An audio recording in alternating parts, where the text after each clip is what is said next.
Graça e paz, irmãos. Vamos abrir a palavra do Senhor, 2 Reis,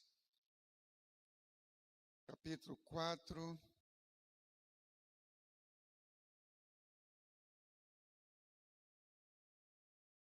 Vamos ler do verso 38 até o 44. Não, até o 41.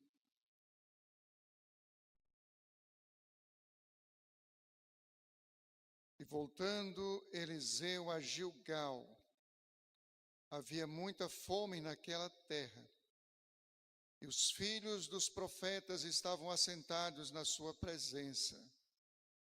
E disse ao seu moço: põe a panela ao lume, uma panela grande ao lume, e faz um caldo de ervas para os filhos dos profetas. Então um saiu ao campo a apanhar ervas, e achou uma parra brava, e colheu dela a sua capa cheia de coloquíntidas, e veio e as cortou na panela do caldo, porque as não conheciam. Assim tiraram a comer para os homens. E sucedeu que, comendo eles daquele caldo, clamaram e disseram: Homem de Deus, a morte na panela. Não puderam comer. Porém ele disse: trazei, pois, a farinha. E deitou-a na panela e disse: tirai de comer para o povo. Então não havia mal nenhum na panela. Amém. Meus queridos, refletindo sobre esse texto hoje à tarde, eu fiquei pensando em algumas situações. Alguns lugares na África, eu gosto muito de ver vídeos relacionados à África e compartilho com um irmão africano que eu conheço bem. E fico fazendo perguntas e vejo cada comidas que eles comem e como eles comem, avidamente, disputando aquelas coisas. Alguma coisa parecida com bucho de boi, mas sem lavar e sem cozinhar, sem nada. E eles rasgam aquilo no dente, e eu acho que não dá nem sequer para mastigar. Dentre tantas outras coisas, e eles disputando, revelando uma fome muito grande. E vejo tantas outras coisas. E assim, isso até humanamente falando nos dá uma certa revolta, porque não há necessidade para aquilo. O mundo é riquíssimo, mas essas pessoas vivem assim. Mas é muito fácil a gente compartilhar coisas que a gente vê na internet, que são realidades, são fatos. Mas é um pouco fácil, não é tão difícil compartilhar isso. Mas fiquei me remontando ao início do meu ministério também, algumas situações vividas por mim mesmo, quando andava muitos quilômetros a pé com a mochilinha nas costas e com uma dor fina no estômago, de fome, e foram muitas vezes isso. Mas só que uma que me marcou muito foi quando a gente andando, não via nenhuma casa sequer, nenhuma fazenda, absolutamente nada. E a gente achou não vou chamar aquilo de fazenda, mas uma terra onde tinha muitos pés de goiaba, e estava na época dos frutos.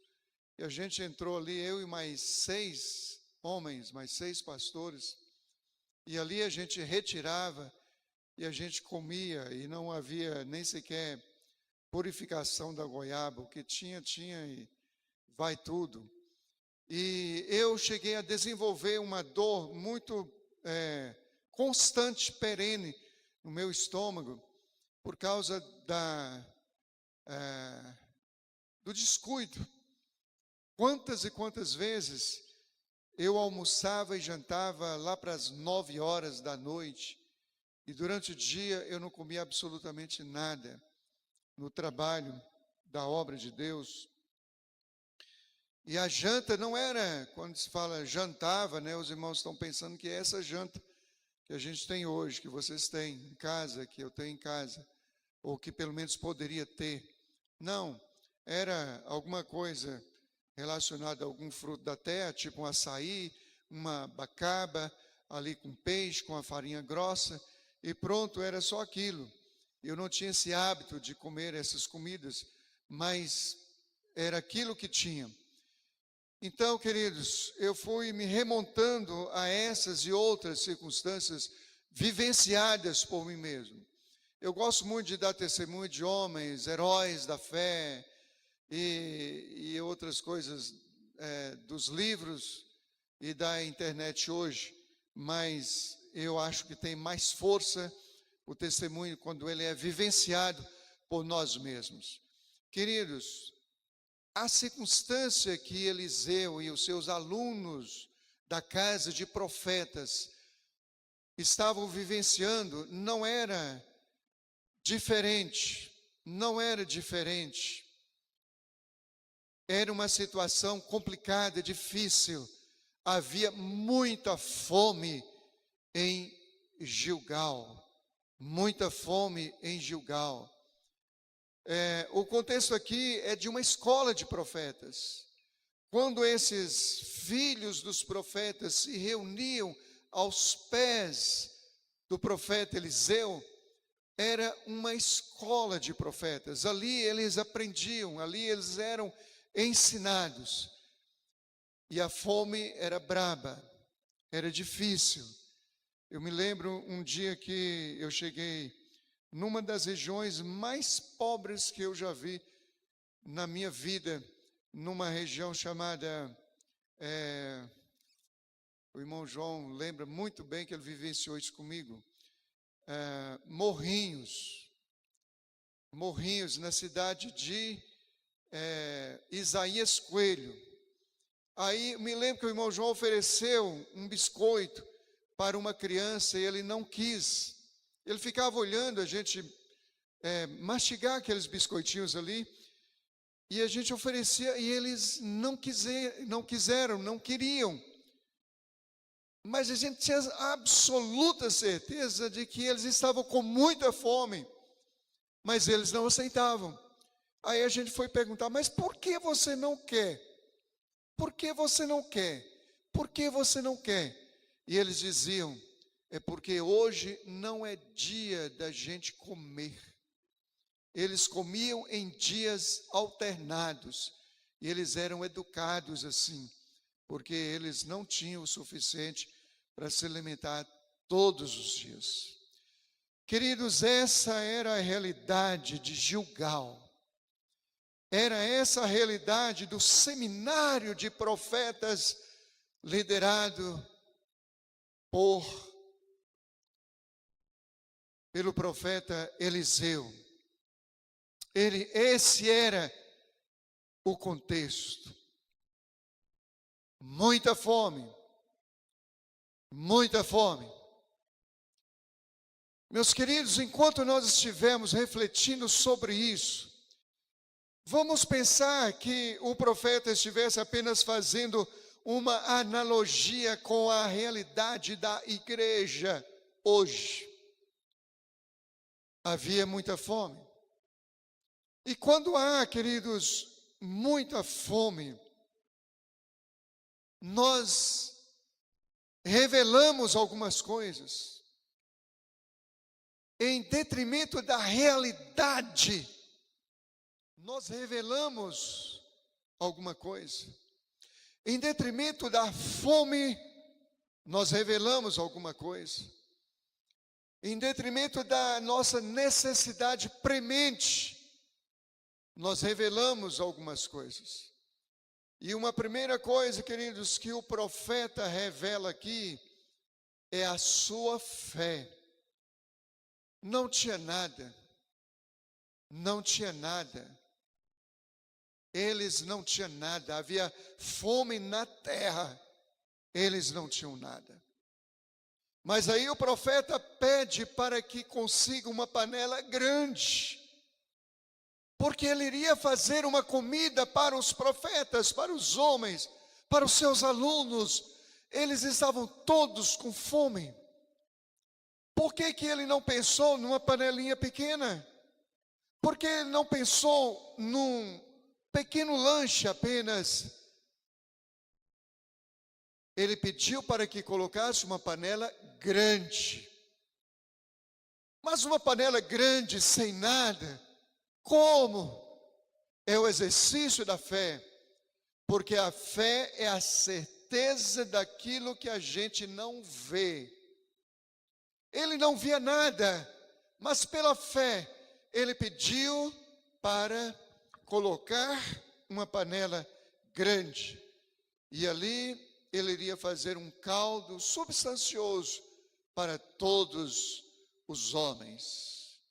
No momento, queridos, em que nós não vemos nenhuma solução, no momento em que nós não vemos absolutamente nada que possa nos suprir, no momento em que nós, com os nossos olhos físicos, não enxergamos nada que possa socorrer-nos nas nossas necessidades, nós temos a grande oportunidade para exercitar a nossa fé.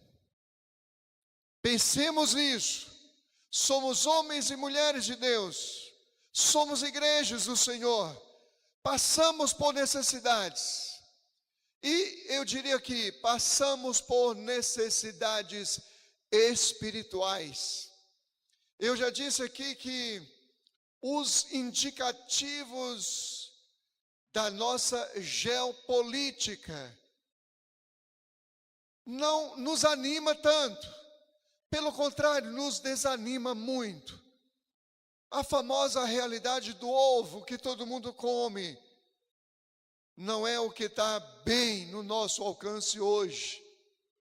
Já nem se fala mais nos churrascos, mas no ovo é o que está alastrado na nossa realidade, principalmente brasileira. Mas nós temos todos os dias. Nós temos o suprimento físico todos os dias.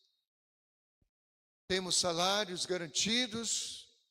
A igreja, como instituição, com a sua responsabilidade, com seus compromissos, todos os meses, de R$1.000 de energia, de não sei quanto de água, muitos pagam aluguéis caros.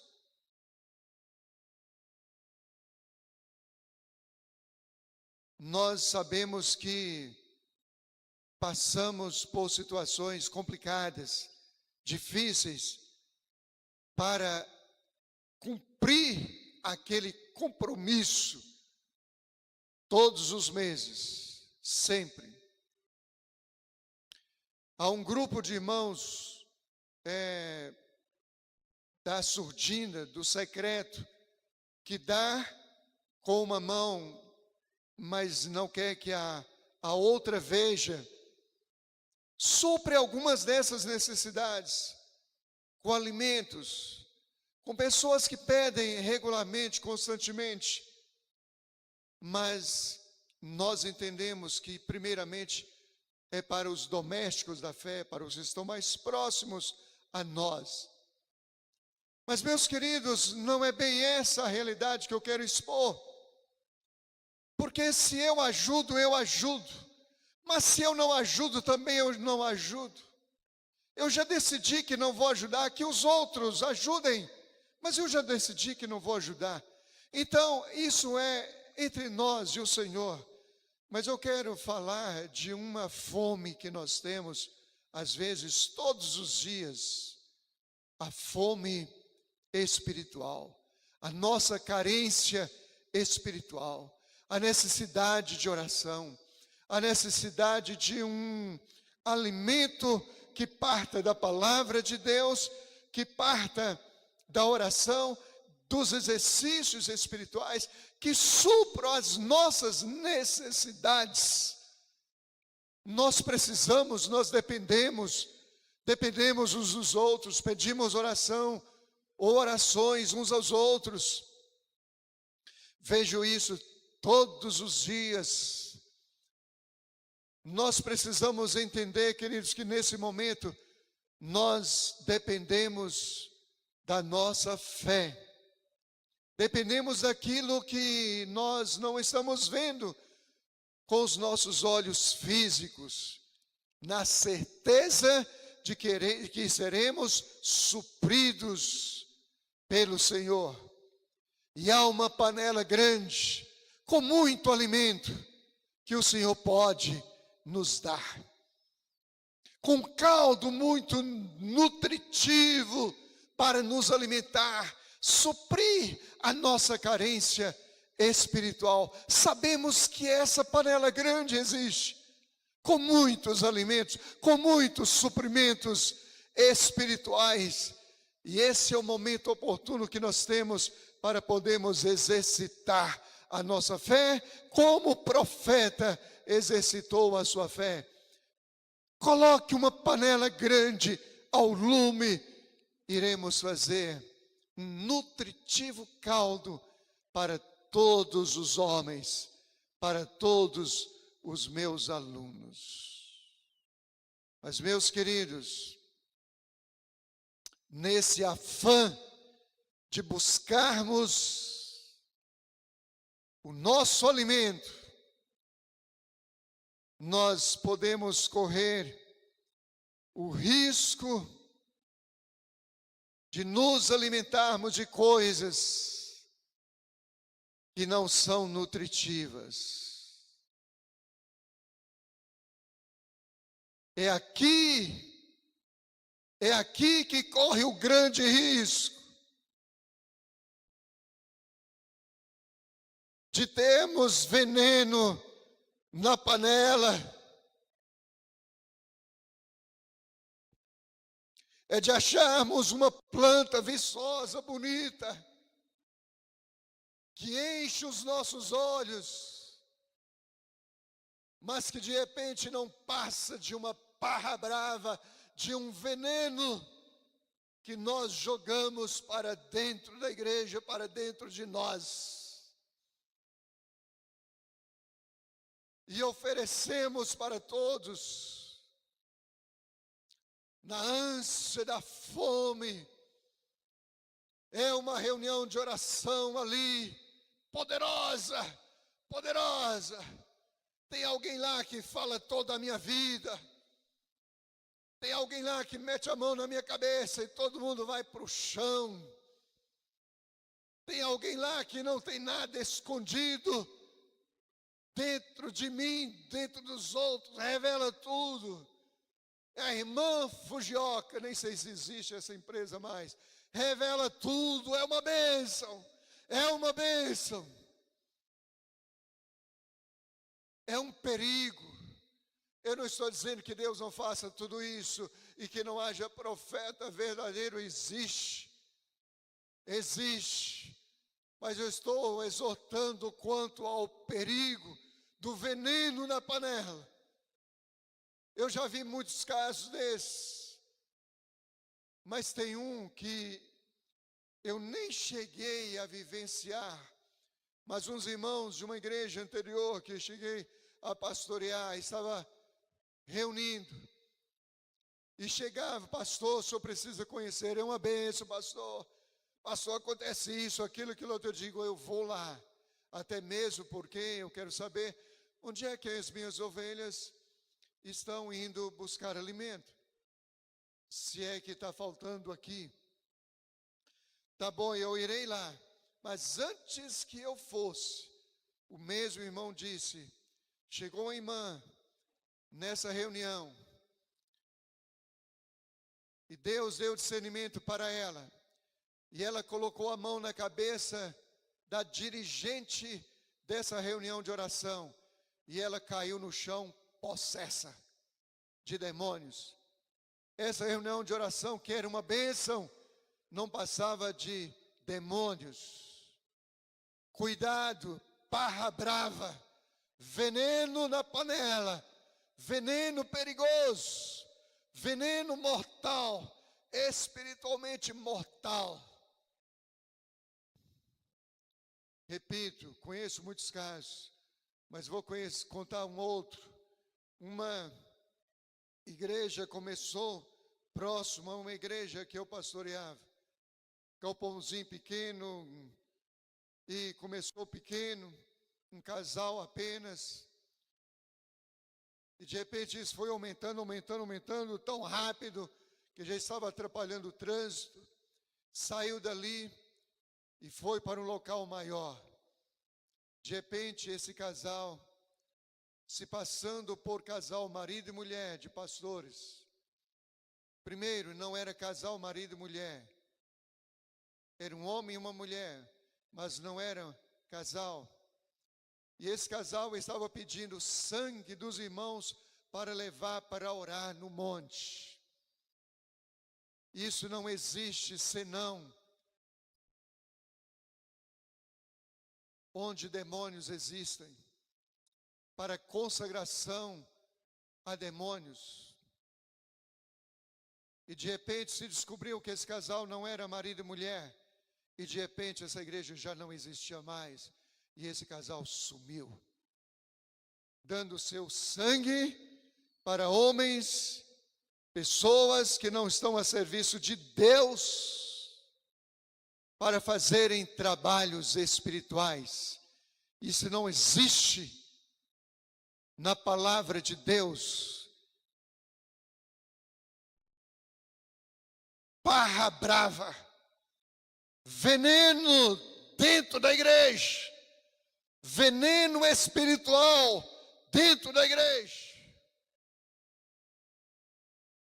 Outro caso pesadíssimo que eu peguei, eu trabalhava em Macapá como pastor, me ligaram de Belém, pedindo: pastor, faça uma visita às minhas filhas, porque elas não estão bem. Eu disse: me dê o endereço e eu vou lá fazer. Aí fui lá, cheguei, bati a porta, tinha muito barulho dentro de uma kitnet, mas ninguém abriu. Bati, insisti, ninguém abriu. Parece que nem sequer ouviam. Voltei a segunda vez do mesmo jeito. Na segunda vez Deus me deu um discernimento. Aqui tem um tipo de casta de demônios que não sai senão por meio de oração e jejum, como a Bíblia diz. Aí eu chamei um casal de noivos e mais uma irmã de oração que recentemente foi para a glória. E eu tenho outra história dessa irmã extraordinária. Ela foi recentemente para a glória. Chegou a ser da nossa igreja lá em Macapá. E aí contei a história, pedi para entrarmos em jejum e oração. E aí agendamos o dia de irmos. Coisa rápida. Eu não sei se no dia seguinte, né, um dia posterior, não me lembro exatamente. Mas nos consagramos e fomos. Quando nós estávamos chegando, era o primeiro andar, chegando pela calçada, uma pessoa apareceu, uma jovem apareceu lá em cima pela janela e disse: ajoelhem, ajoelhem e me adorem. Eu disse, eu me arrepiei todo naquele momento. Eu disse: eu não vou me ajoelhar, eu vou subir e vou lhe expulsar. E ela insistia: ajoelhe, ajoelhe e me adore. E quando eu ameacei subir a escada, ela disse: não suba, não suba que você vai cair, não suba. E aí eu subi. Quando eu cheguei, eu bati a porta, mal bati, abri uma gretinha assim, ele esticou o braço, colocou no meu nariz assim e disse: você está em pecado com essa jovem aí. A jovem de mãos dadas com o noivo dela. Casal de oração até hoje. Eu disse: eu só não admito que você tente me intimidar. E aí empurrei a porta e entrei. 7 pessoas da mesma família possessas numa kitnet. Nunca havia visto isso antes e nunca vi depois. Se é terrível você vê uma pessoa numa situação dessa, imagina 7 ao mesmo tempo. Meus queridos, essa pessoa principal que foi liberta disse que ia escrever um livro e daria realmente um livro. Não sei se escreveu, creio que não, porque tem coisas que antecedeu a libertação dela que ela não sabe. Só eu sei. Eu disse: me avise que eu lhe ajudo a escrever o seu livro, e vale a pena mesmo escrever. Mas o que eu quero dizer nisso, queridos, é o veneno na panela. É o veneno na panela. Quando nós entramos, eles começaram a cantar hinos da igreja, cânticos da igreja, e a profetizar. E uma das profecias dizia: olha, Deus, indicava lá o nome, não sei,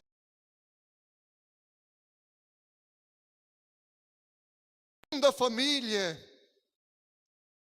e o projeto dele é levar todos, e vocês estão aqui para atrapalhar o projeto de Deus.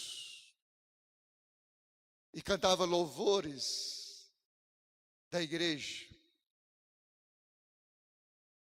Aí, enquanto estávamos nesse processo de discernimento e leitura do mundo espiritual, chega uma jovem muito amiga da que estava com problema de demonização.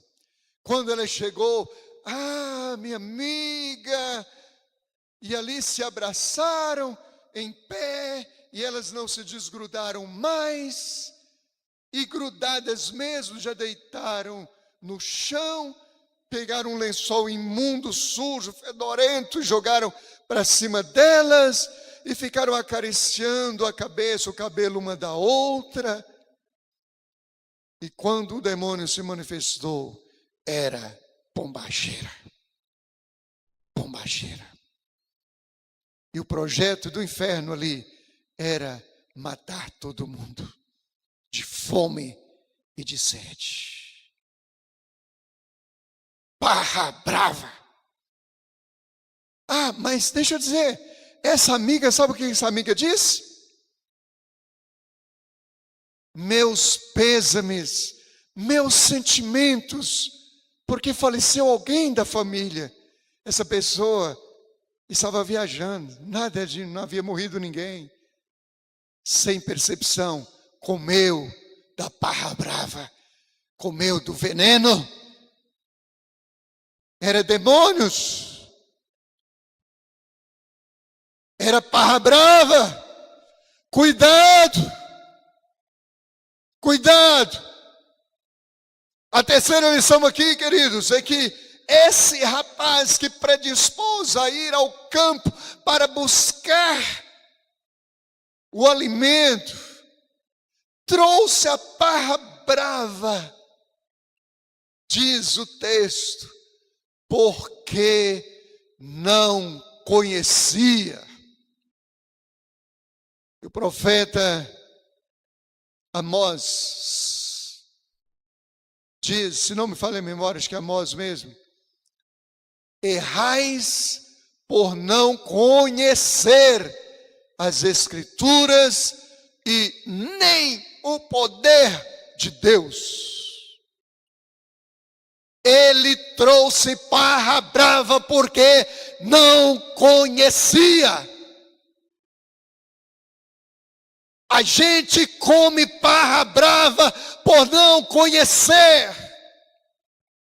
A gente come venenos por aí por não conhecer. Não conhecer o que, pastor? Eu já disse. Por não conhecer a palavra de Deus e o poder de Deus. Errais por não conhecer as Escrituras e nem o poder de Deus.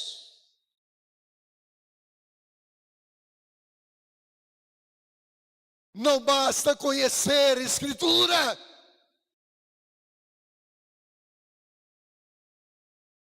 O negócio é estudar. Tem que conhecer a Bíblia, conhecer. Tem sim. Mas esse livro aqui, chamado Bíblia, não é um livro comum. Não é um livro que o pastor Valmir escreveu, que o doutor fulano de tal escreveu. Esse livro aqui é um livro espiritual. E as coisas espirituais não se discernem intelectualmente.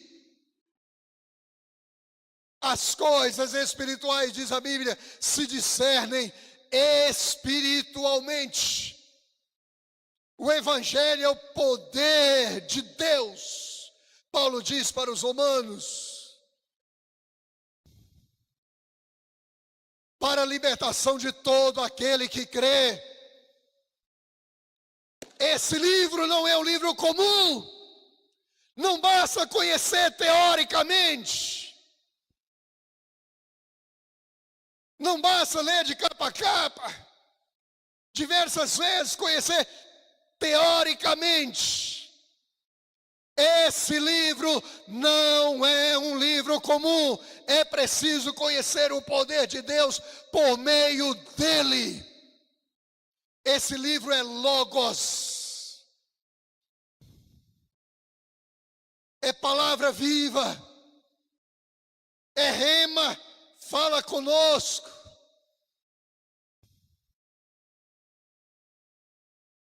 Esse livro não é só grafos, como qualquer outro, grafos, como qualquer outro livro. É Logos, palavra viva, e é rema para responder às nossas necessidades. Não basta conhecer intelectualmente Bíblia. É preciso ter intimidade com Deus para conhecer poder de Deus.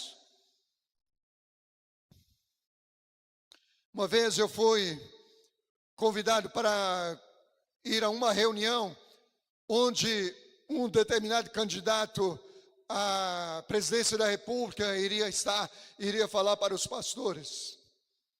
Ele não foi, enviou o candidato a vice.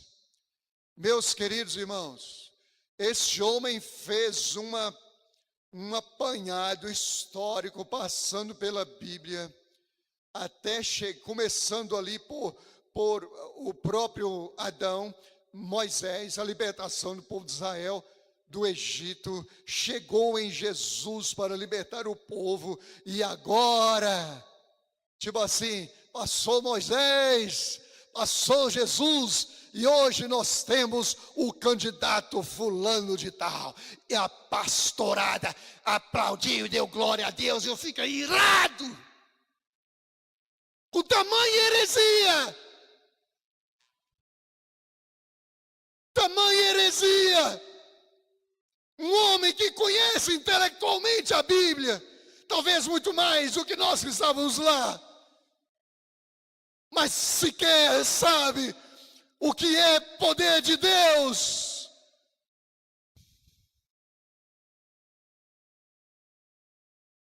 O rapaz trouxe parra brava, jogou dentro da igreja, jogou dentro da panela para todo mundo comer, porque não conhecia. Meu querido, deixa eu dizer uma coisa para você. Leia a Bíblia, estude Bíblia.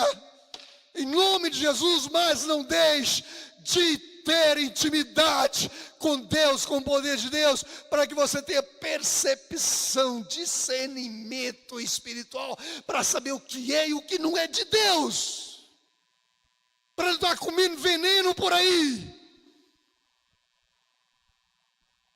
Eu conheço tanta coisa, queridos, tanta coisa,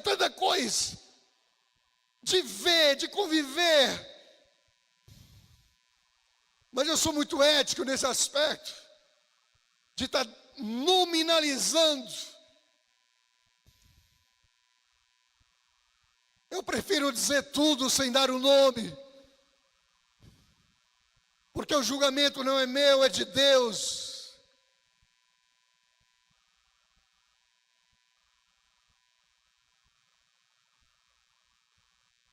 Aí, queridos, por misericórdia e graça do Senhor, na hora de comer, propriamente, o alimento propriamente dito, alguém gritou: veneno na panela. Louvado seja o nome do Senhor, porque alguém gritou: veneno na panela. Eu louvo a Deus, queridos, quando eu vejo a situação da Igreja de Jesus hoje, no sentido bem global, bem holístico, bem geral. E o coração da gente dói, entristece tanto. Eu me alegro num texto onde a palavra de Deus diz que o Senhor nunca permitirá que a sua igreja fique sem profeta.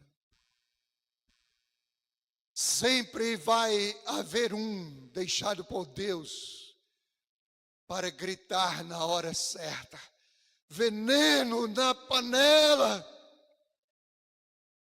Cuidado, veneno na panela.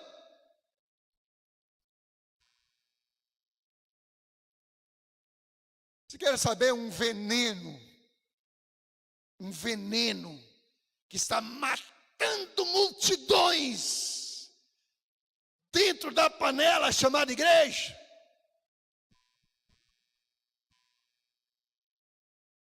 Quer estudar isso? Estude.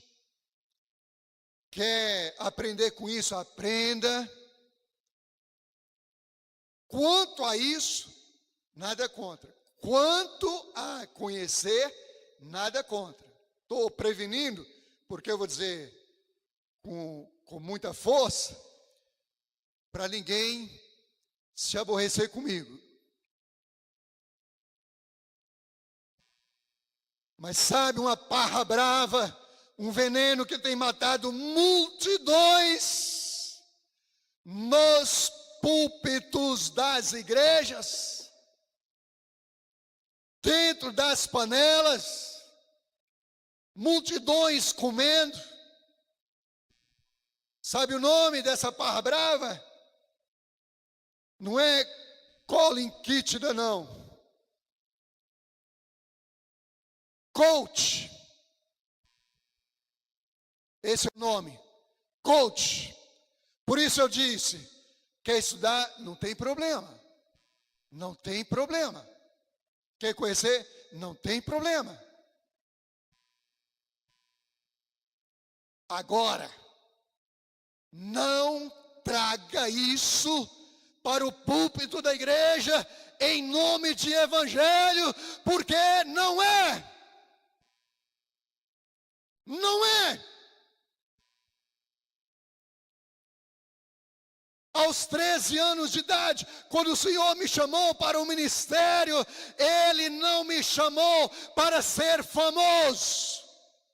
Ele me chamou para pregar esse evangelho aqui.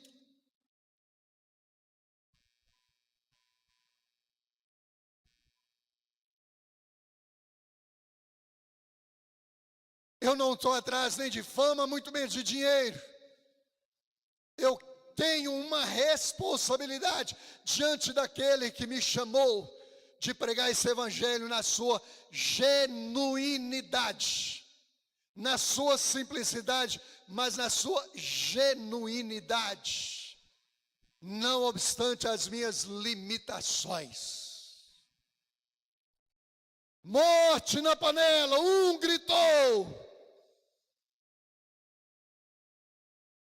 Agora eu peço à igreja para ficar em pé, mas não se desvie nem para a direita nem para a esquerda, não saia, não beba água, nada, não perca o sentido do entendimento. Chegou alguém chamado profeta Eliseu, pegou farinha, jogou na panela.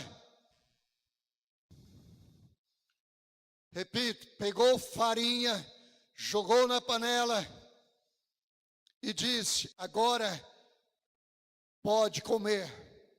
Todos comeram. E ninguém passou mal.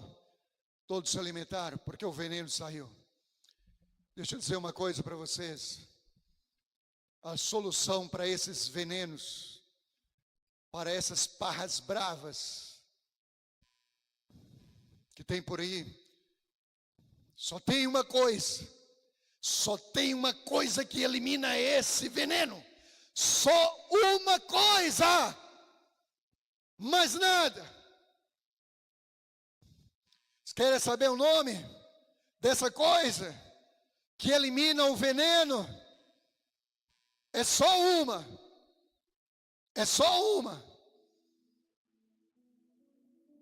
e não é teologia, 4 anos enfurnado lá no seminário, igual eu fiquei de manhã, tarde e noite. Não é isso. Não é exposição de certificados na parede. Não é isso. Só tem uma coisa, e o nome disso é farinha.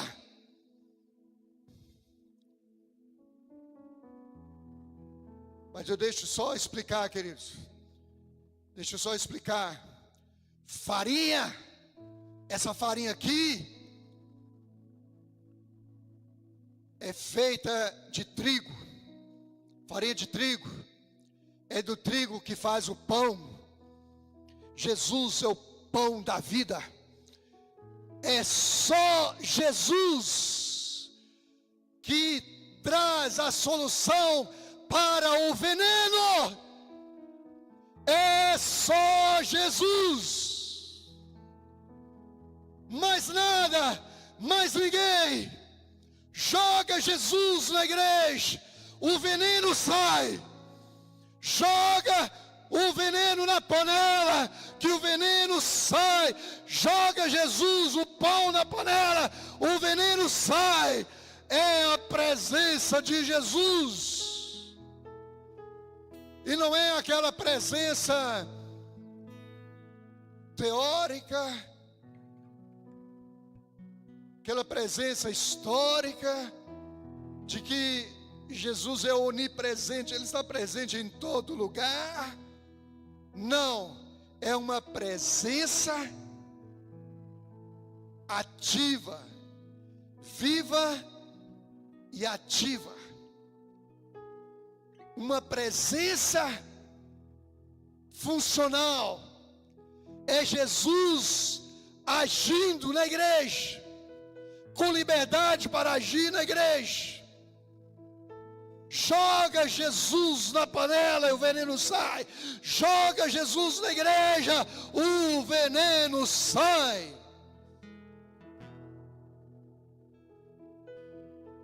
Vamos orar, igreja, em nome de Jesus. Aleluia.